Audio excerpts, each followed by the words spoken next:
Saturday, September 30, 2017 at 9:50 p.m. Bill Koch, Journal Sports writer BILLKOCH 25. Providence, sports fans throughout the region expect a certain teenager from St. Louis to have an impact on the local scene this fall. Darius Daies might not have been the Chaminade College Prep alumnus in question, but Brown's freshman running back made a name for himself Saturday night in his first Governor's Cup matchup with Rhode Island. A former classmate of Boston Celtics rookie guard Jayson Tatum, Daies rushed for a pair of touchdowns in the decisive third quarter as the Bears rallied past the Rams, 24-21, at Brown Stadium.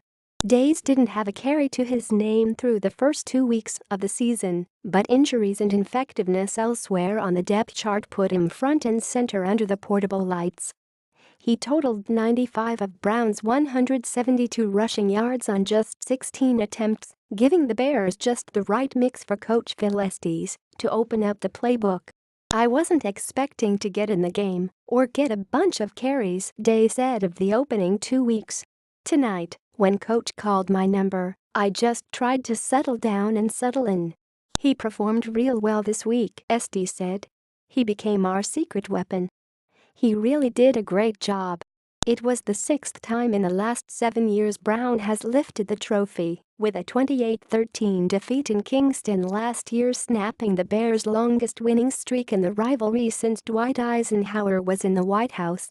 Brown's 5 straight victories from 2011 to 15 matched its run from 1956 to 60, and URI still has not won back-to-back games in the series since claiming 3 straight from 2006 to 08. "It's a disappointing loss," Rams coach Jim Fleming said. Brown totaled just 148 yards in the first half, with quarterback TJ Linda passing for 79 despite 26 attempts. The Bears clearly made the right adjustments in their revamped locker room, rolling up 225 yards and averaging better than 11 yards per play in the next 15 minutes. All 3 Brown drives in the third went for scores, with Daies sandwiching touchdown runs of 22 and 7 yards around Linta's 18-yard touchdown pass to Isaac Whitney. "We just saw some schemes that could do with Darius," Estes said. "We went back to some of the basic stuff that we could do." URI's lone response from there came courtesy of record-setting sophomore receiver Aaron Parker.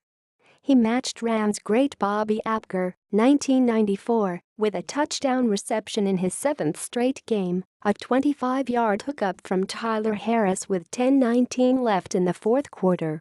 C.J. Carrick missed what would have been the tying field goal with 5:31 left, hooking his 39-yard attempt wide left. "We stayed composed as a defense," Brown defensive back Connor Coughlin said. "We were very relaxed. We knew that we were going to come up with a play." It was a bounce-back week for Brown, which suffered a 45-28 defeat at Harvard in its Ivy League opener last Saturday.